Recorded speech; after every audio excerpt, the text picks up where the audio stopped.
ओम परमात्मने नमः.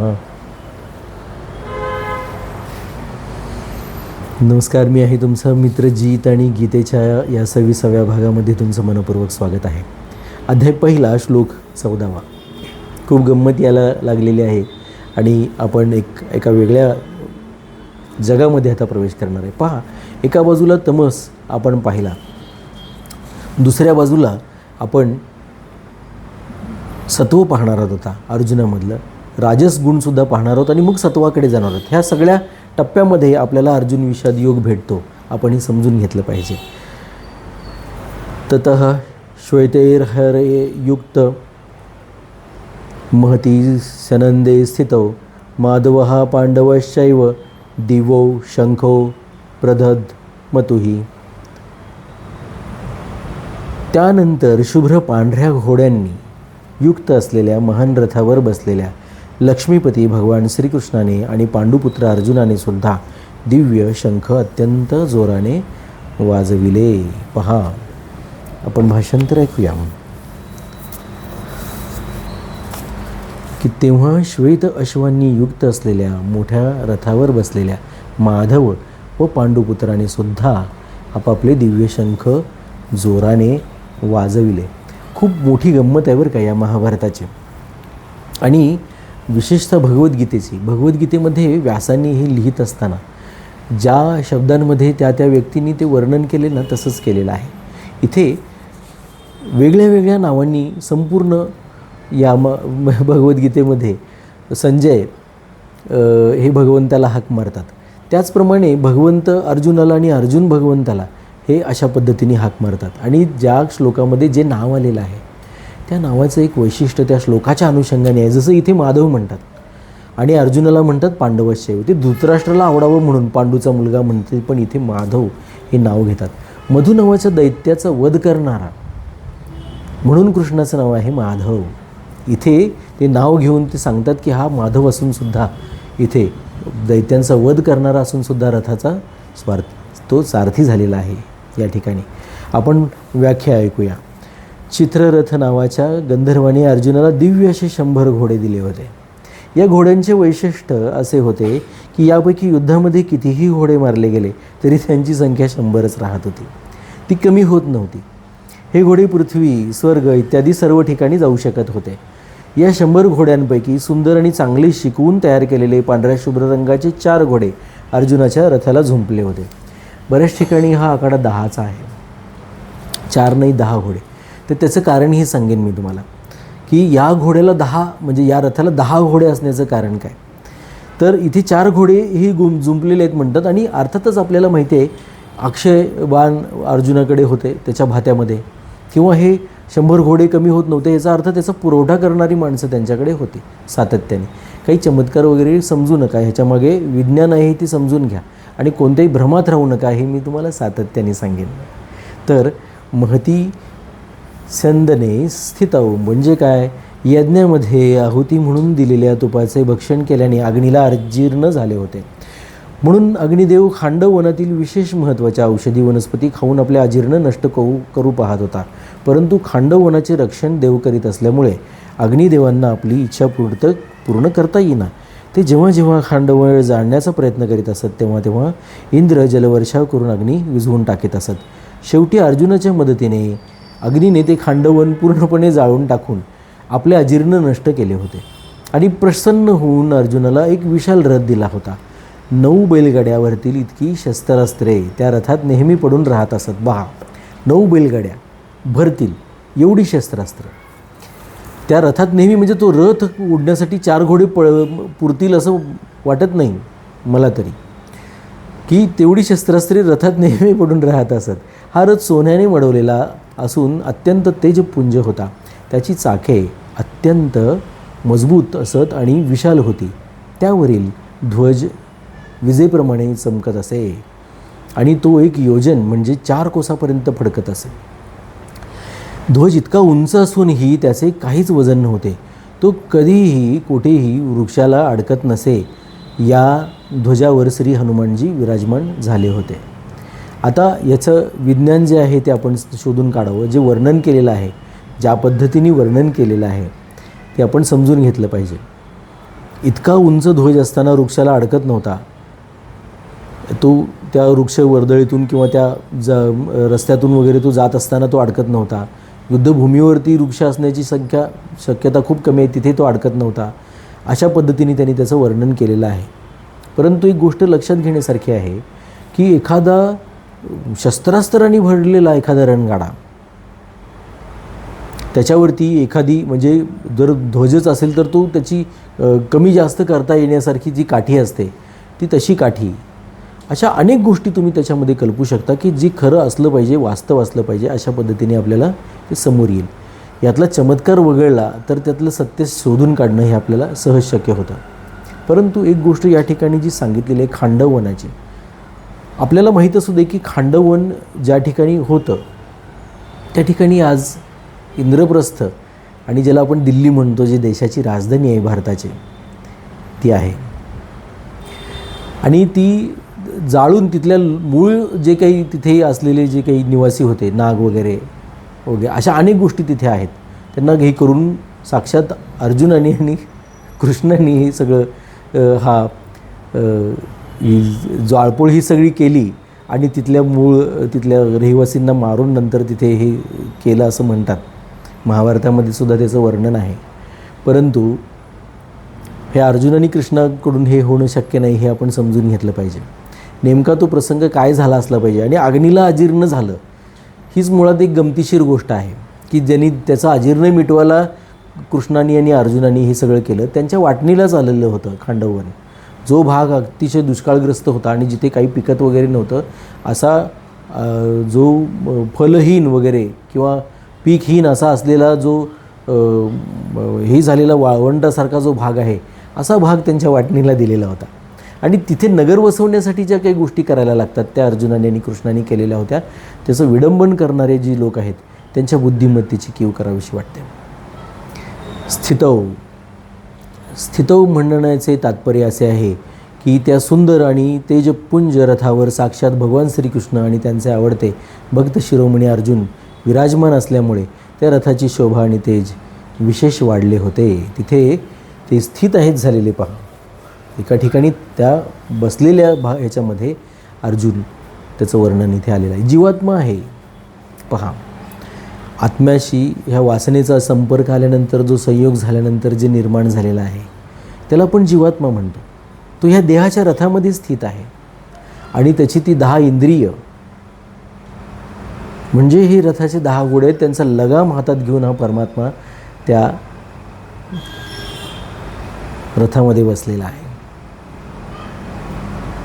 तर हे जे रूपक आहे त्या रथाचं, आपलं शरीर म्हणूनच तो रथ आपण जर लक्षात घेतला तर आपल्याला पुढच्या भगवद्गीतेतल्या अनेक गोष्टी समजायला सोप्या जातील.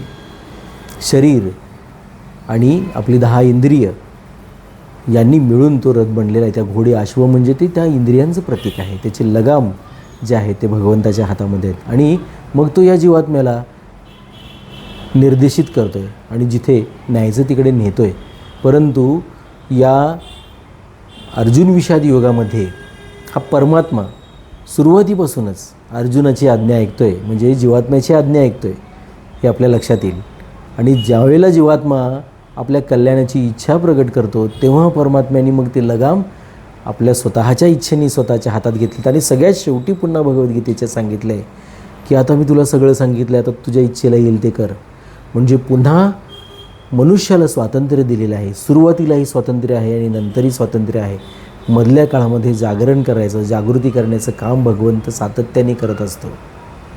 आपण जागे होतो का, असतो का, ही निवडसुद्धा आपणच करायची आहे, हे समजून घेतलं पाहिजे. याचा अर्थ सरळ आहे. तुमच्या आयुष्यामध्ये जे घडतं ते वाईट असेल तर त्याचा दोष भगवंताला तुम्ही देऊ शकत नाही, तुमच्या नशिबाला देऊ शकत नाही, तुमच्यासोबत असलेल्या व्यक्तींना, तुमच्यासोबत असलेली जी परिस्थिती तुमच्या आयुष्यात आहे किंवा एखादी वस्तू आहे अशा कोणालाही देऊ शकत नाही. त्याचप्रमाणे तुमच्या आयुष्यामध्ये जे श्रेय निर्माण होतं त्याच्यातला मात्र 20% भाग तुम्ही घ्यायचा आहे. बाकी तुमच्या कर्माप्रमाणे 20%. उरलेल्या ज्या 4 गोष्टी आहेत म्हणजे एकूण 5 गोष्टींनी एक परिणाम आपल्याला दिसतो. त्याच्यासाठी स्वतंत्र वेळ आपण देणार आहोत पुढच्या काही श्लोकांमध्ये, दुसऱ्या अध्यायामध्ये आणि पुढे सुद्धा. तर तो वेळ आपण नंतर देऊया. आता इथे जी स्थिती सांगतात ती स्थिती काय आहे हे आपण समजून घेतलं पाहिजे. आणि ती कुणाची स्थिती आहे? त्या जीवात्म्याची स्थिती आहे, त्या शरीराची स्थिती आहे, हे समजून घेतलं पाहिजे. तुम्ही तिथे उभे आहात, समजून घेतलं पाहिजे. इथे अर्जुन हा तुमच्या मनामध्ये आहे. जसा दुर्योधन होता तसा इथे अर्जुन बनलेले आहात तुम्ही. भगवद्गीता ही वाचत असताना तुम्ही तुमचं रसायन समजून घेऊन तुमच्या पद्धतीने ही वाचली पाहिजे. ही प्रत्येकासाठी वैयक्तिक सांगितलेलं शास्त्र आहे, हे लक्षात घ्या. हे माझ्यासाठी आहे तितकंच तुमच्यासाठी आहे.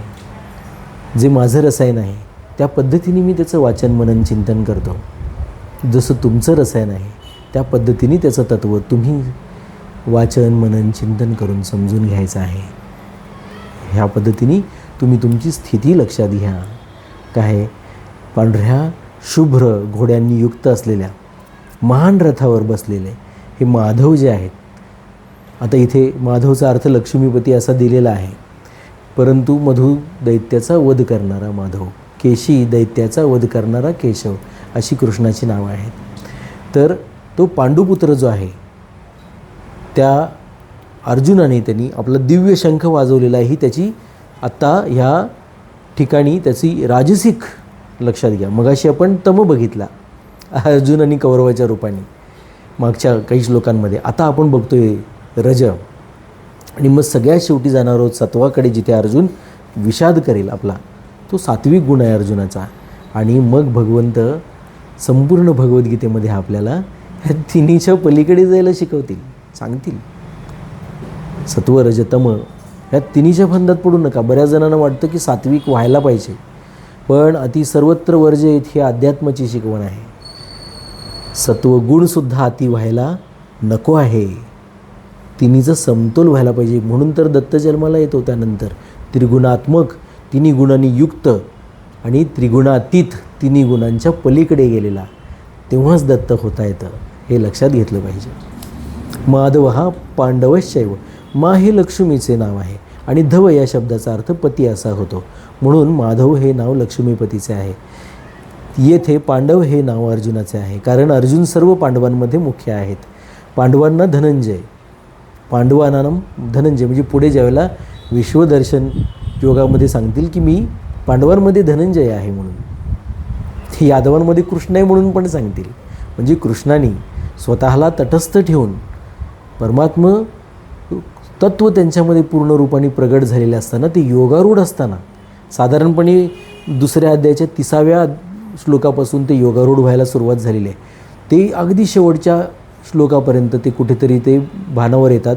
तर तिथेपर्यंत ते योगातून त्यांची समाधी मुक्त होईपर्यंत पूर्ण योगारूढ अवस्थेमध्ये ही भगवद्गीता सांगितलेली आहे. म्हणून हिचं महात्म्य आणखीन वेगळं आहे.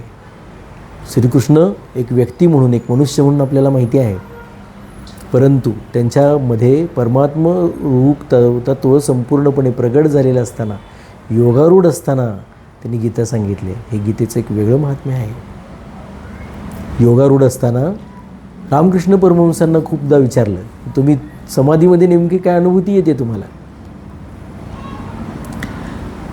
तर ज्या वेळेला ते अनुभूती सांगायला ते पुन्हा ध्यानात गेले आणि ते त्यांना कधीच शक्य झालं नाही त्या अनुभूती सांगायला. गंमत आहे, हे लक्षात घ्या. त्या खोलपर्यंत जाऊन ते त्यांना त्यांनी ज्या गोष्टी सांगितल्या त्या वरवरच्यात हे पण त्यांनी सांगितलं.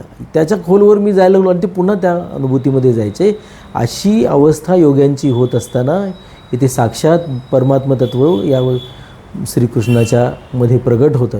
ही फार विलक्षण घटना आहे जगाच्या इतिहासातली, फारच विलक्षण घटना आहे. आणि त्या परमात्म्याच्या तोंडून साक्षात हा भगवद्गीतेचा योग आपल्याला सांगितला गेला आहे. केवढी मोठी कृपा आहे. अर्जुन नराचे व श्रीकृष्ण नारायणाचे अवतार होते. महाभारताच्या प्रत्येक पर्वाच्या आरंभी नराला म्हणजे अर्जुनाला आणि नारायणाला म्हणजे श्रीकृष्णाला नमस्कार केला गेला आहे. नारायणम नमस्कृत्य नरम चैव नरोत्तमम. आता हे नारायण, नर आणि नारायण यांच्या मोठ्या दोन जे काही टेकड्या किंवा डोंगर किंवा पर्वत आहेत ते केदारनाथाच्या मागे आहेत. त्या नरनारायणांनी या शंभू महादेवाची तपश्चर्या केली होती. आणि मग हा जो नर आहे तो महाविष्णुपदाला जो आहे नारायण जो आहे तो महाविष्णू पदाला, आणि अर्जुन जो आहे तो नर हा अर्जुन याच्या या जन्माला प्राप्त झालेला आहे. तर पांडव सैन्यामध्ये त्यांच्या सांगण्यावरूनच केदारनाथ तिथे प्रगट झाले होते. आणि मग भीम त्यांना धरायला गेले, मग ते तिथून लुप्त झाले, पुन्हा पशुपतीनाथामध्ये तिथे ते प्रगट झाले वगैरे अशी कथा आहे. परंतु नरनारायणांचं मूळ जे निवासस्थान किंवा तपोभूमी जी आहे ती केदारनाथाचं जे स्थान आहे त्याच्या शेजारीच, त्याच्या बाजूलाच 2 टेकड्या भोवताली आहेत. असे हे नरनारायण ऋषी आहेत. तर या दृष्टीने पांडव सैन्यामध्ये भगवान श्रीकृष्ण व अर्जुन हे 2 मुख्य होते. संजयानेही गीतेच्या शेवटी म्हटले आहे की ज्या ठिकाणी योगेश्वर भगवान श्रीकृष्ण आणि गांडीव धनुष्य धारण केलेले अर्जुन असतील त्या ठिकाणीच लक्ष्मी, विजय, ऐश्वर्य आणि अविचल नीती राहील. हे 18व्या अध्यायाच्या 78व्या श्लोकामध्ये आपल्याला पाहायचं आहे की जिथे श्रीकृष्ण आहे, अर्जुन आहे धनुर्धर, तिथेच हे सगळं वैभव आहे, संपदा आहे, यश आहे. दिव्यो शंखो प्रदध मतुही. भगवान श्रीकृष्ण आणि अर्जुनाच्या हातात जे शंख होते ते तेजपुंज आणि अलौकिक होते. ते शंख त्यांनी खूप जोरात वाजविले की या ठिकाणी अशी शंका येऊ शकते की कौरव पक्षाचे मुख्य सेनापती पितामह भीष्माचार्य आहेत, म्हणून त्यांनी सर्वात प्रथम शंख वाजवणे योग्यच आहे. परंतु पांडव सैन्यात प्रमुख सेनापती धृष्टद्युम्न असतानाच सारथी झालेले भगवान श्रीकृष्णाने सर्वात प्रथम शंख का वाजवला नाही? कृष्णाने शंख वाजवलेला नाही. याचे समाधान असे आहे की बघा स्वामीजी किती उपकृत करतात आपल्याला की भगवान सारथी असोत की महारथी असोत त्यांची मुख्यता कधीही नाहीशी होऊ शकत नाही.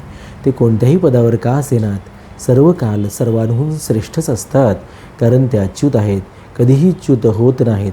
पांडव सैन्यात भगवान श्रीकृष्णच प्रमुख होते आणि ते सर्वांचे संचालन करीत होते.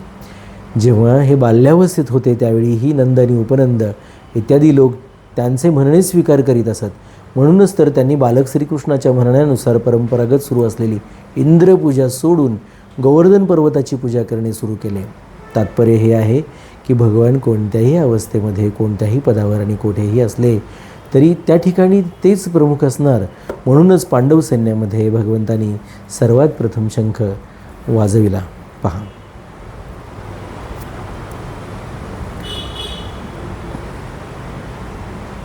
आणि मग अर्जुनाने दोघांनीही दिव्य शंख आपले वाजवलेले आहेत. या ठिकाणी एक गोष्ट लक्षात घेण्यासारखी आहे की प्रमुखता ज्याला आपण म्हणतात ती कौरव सैन्यामध्ये आणि पांडव सैन्यामध्ये दोन्ही सैन्यामध्ये श्रीकृष्णाचीच आहे, भगवान श्रीकृष्णांचीच. कारण एक गोष्ट बर्बरिकाची मी तुम्हाला पुढे कधीतरी सांगेन की ज्या गोष्टीचं तात्पर्य असं आहे की त्या बर्बरिकाने त्या युद्धभूमीमध्ये मारणारा केवळ श्रीकृष्ण पाहिला, मरणारा केवळ श्रीकृष्ण पाहिला. ज्या शस्त्राने मारलं जात होतं ते शस्त्र आणि जे अस्त्र हे सगळं त्या युद्धभूमीमध्ये त्याला कृष्णाशिवाय काहीच दिसलं नाही. ही एक खूप महान अनुभूती आहे. आणि दोन्ही बाजूनी ते सगळं भगवंतच करत होते. भगवंत ह्या परमात्मा या रूपाने श्रीकृष्णांना ते सगळे पाहत असल्यामुळे त्यांना सगळीकडे कृष्ण दिसत होता. सगुण उपासना आहे ती. आणि हे आपल्याला समजण्यासाठी आपल्याला कळालं पाहिजे की परमात्म तत्व ज्या ठिकाणी प्रगट होतं तो देह श्रीकृष्णाचा देह आहे आणि तो आपलाही देह आहे. कारण मघाशी मागच्या काही भागामध्ये सांगितलं तर ही तत्व सगळी आपल्यामध्येच आहेत. आपण भावभावनांना स्थान देतो, आपण अहंकाराला स्थान देतो, आपल्या गोष्टी आणि आपल्या व्यक्ती, आपली जी परिस्थिती आहे ती राखण्यासाठी आपण अनेक गोष्टींचा त्याग करायला तयार होत असतो. लक्षात घेतलं पाहिजे. पण परमात्मतत्व ही जी गोष्ट आहे ह्या सगळ्यामधली तीच आपलं जे काही खरं आहे ते स्वरूप आहे. आणि इतर ज्या गोष्टी आहेत त्या भगवंत नाहीत, त्या भगवंताच्या आहेत पण भगवंत नाहीत. त्या तुमच्या गोष्टी असतील पण त्या तुम्ही नव्हेत हे आपण समजूनच घेत नाही. तुम्ही म्हणजे स्वरूप आहात, तुम्ही म्हणजे आत्मा आहात हे आपण ज्यावेळेला समजून घेऊ तेव्हा हे सगळे विषय सोपे होतात. आणि म्हणून मग एका पद्धतीने आपल्याला हे लक्षात येतं की तुम्ही परमात्माच आहात. म्हणून हे परमात्मा तत्व समजण्यासाठी भगवान श्रीकृष्ण पण इथे समजून घ्यावे लागतील आपल्याला. अर्जुन विषाद योगाचं हे खूप महात्म्य आहे की माधव आपल्याला समजावा, जो मधुदैत्याचा वध करणार आहे, लक्ष्मीचा पती आहे, ऐश्वर्य आहे त्यांच्याकडे, वैराग्य आहे त्यांच्याकडेच ऐश्वर्य असूनसुद्धा, त्याग आहे, ज्ञान आहे, शौर्यसुद्धा आहे, असे भगवान श्रीकृष्ण. हे 5 गुण ज्यांच्यात आहेत, त्या 5 गुण असलेल्या त्या व्यक्तींचा भगवा ध्वज असतो आणि तो ज्या दंडावर उभारलेला असतो त्याला धर्मदंड म्हणतात. म्हणून त्याला 5 कोण असतात आणि तो भगवंताचा आहे किंवा भगवतीचा आहे, आई दुर्गेचा आहे, कालीचा आहे, लक्ष्मीचा आहे, म्हणून तो भगवतीचा असल्यामुळं भगवा म्हटला जातो. भगवा हा रंग, हा विषय नंतरचा आहे, तो रक्ताचा वर्ण आहे, रक्तवर्ण पण म्हणतात, परंतु तो त्याला भगव्या म्हणण्याचं कारण असं आहे की तो भगवंताचा आणि भगवतीचा आहे. कारण हे ऐश्वर्य संपन्न, शौर्यवान, त्यागी, वैरागी, आणखीन या पद्धतीने ज्ञानी असलेले असे ही 5 गुण जे आहेत भगवंताचे, हे 5 गुण ज्याच्याकडे प्रगट झालेले आहेत त्याच्या तपश्चर्याने, तर ते भगवान होतात. बऱ्याचदा छत्रपती शिवाजी महाराजांना भगवान छत्रपती शिवाजी म्हटलं जातं. अनेक व्यक्तींना, गौतम बुद्धांना भगवान म्हणतो आपण भगवान महावीरांना म्हणतो, श्रीकृष्ण, शंभू यांना आपण भगवान म्हणतो, कारण ह्या 5 गुणांचा त्यांच्याकडे संयोग आहे. इतर गुण आहेत पण महात्म्य ह्या सगळ्या गुणांचा आहे. म्हटलं तर एक ते विविध गुण हे एकमेकाला विरोधाभासी वाटणारे आहेत, पण ते एकाच वेळी त्यांच्याकडे विद्यमान आहेत. असं भगवंत तुम्हीही व्हावं असं तुम्हाला नाही का वाटत? तुमच्याकडे शौर्य असावं, तुमच्या परिवाराचं, तुमच्या सर्वच न्यायाने धर्माने वागणाऱ्या लोकांचं रक्षण करण्यासाठी शौर्य तुमच्याकडे असावं. तुम्ही ऐश्वर्य संपन्न असावं. एकाला श्वास घ्यायची परमिशन आहे म्हणून तुम्हाला ऑक्सिजन कमी पडला आहे, प्राणवायू कमी पडला आहे असं होत नाही कधीच.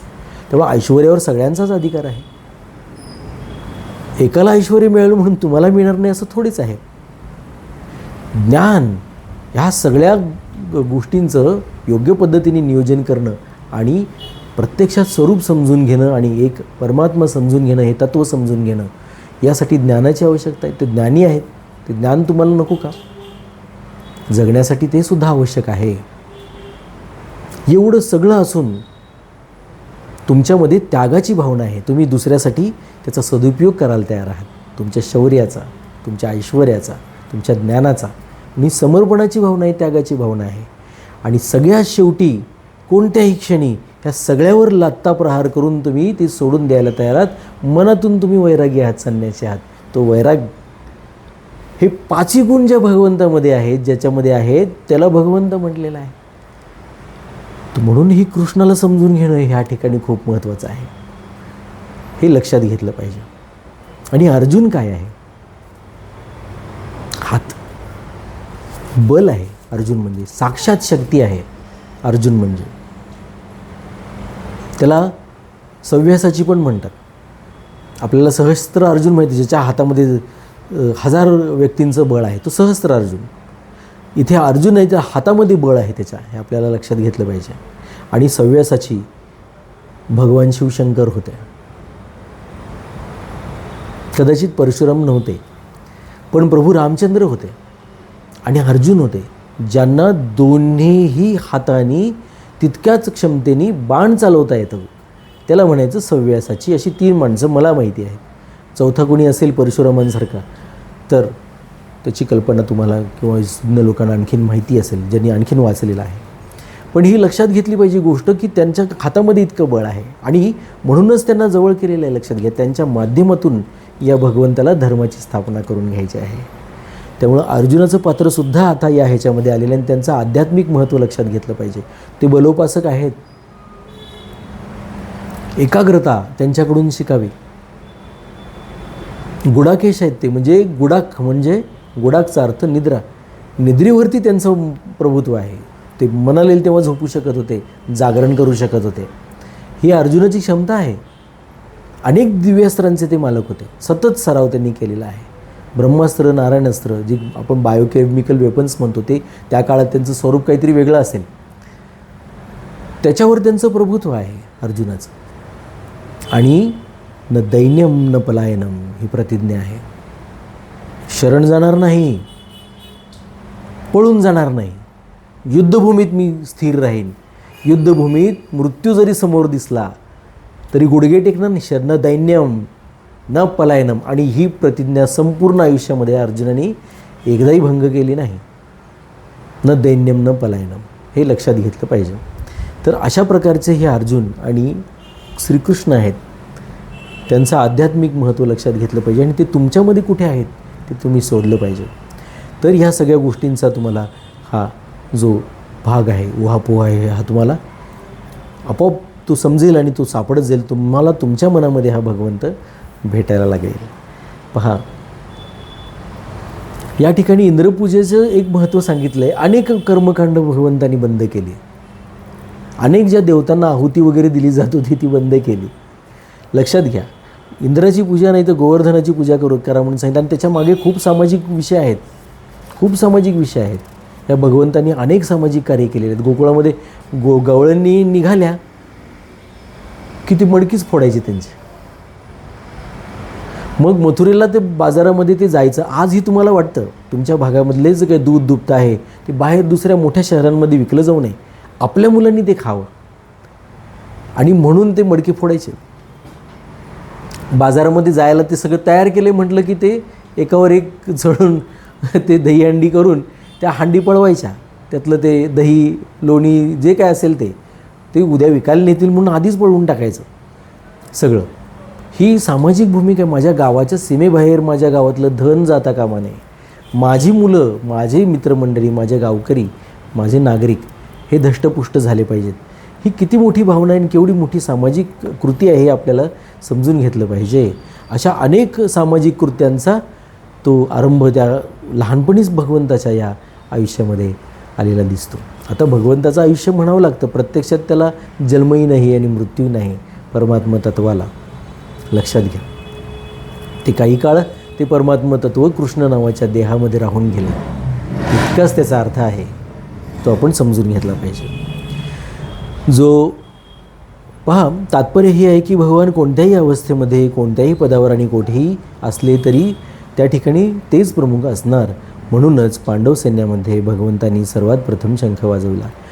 जो स्वतः कनिष्ठ असतो तोच श्रेष्ठ स्थानावर नियुक्त झाल्यास श्रेष्ठ समजला जातो. म्हणून जो उच्च स्थानावर अधिष्ठित असल्याकारणाने स्वतःला श्रेष्ठ समजतो तो स्वतः वास्तविक कनिष्ठच असतो. परंतु जो स्वतः श्रेष्ठ असतो तो ज्या ठिकाणी राहत असेल ते स्थान त्या व्यक्तीमुळे श्रेष्ठ समजले जाते. जसे या ठिकाणी भगवंत सारथी बनले आहेत आणि त्यांच्यामुळे सारथी हे स्थान श्रेष्ठ झालेलं आहे. आपल्याला लक्षात येतं की श्रेष्ठ व्यक्ती ज्या ठिकाणी बसते तर त्या स्थानाला महात्म्य प्राप्त होतं. भगवान श्रीकृष्णांनी सारथ्याचं काम केलं या ठिकाणी. आता एक गोष्ट लक्षात घेतली पाहिजे की ती श्रीकृष्ण आहेत, त्यांच्यामध्ये त्यांच्या साधनेने परमात्मा तत्व प्रगट झालेलं आहे आणि ते परमात्मा तत्व प्राप्त त्यांना झाल्यामुळं, त्यांच्या ठिकाणी प्रगट झाल्यामुळं आपण त्यांना मानसन्मान देतो. ही बाब सर्वसामान्य बाब आहे, आपण हे समजून घेतलं पाहिजे. सर्वसामान्य म्हणण्याचं कारण काय, आपण जनरल नॉलेज म्हणतो त्यावेळी ती प्रत्यक्षामध्येच विशेष ज्ञान असतं. ते सगळं कोणत्या सामन्यामध्ये सचिन तेंडुलकरनी किती धावा काढल्या हे काही जनरल नॉलेज होऊ शकत नाही, लक्षात घ्या.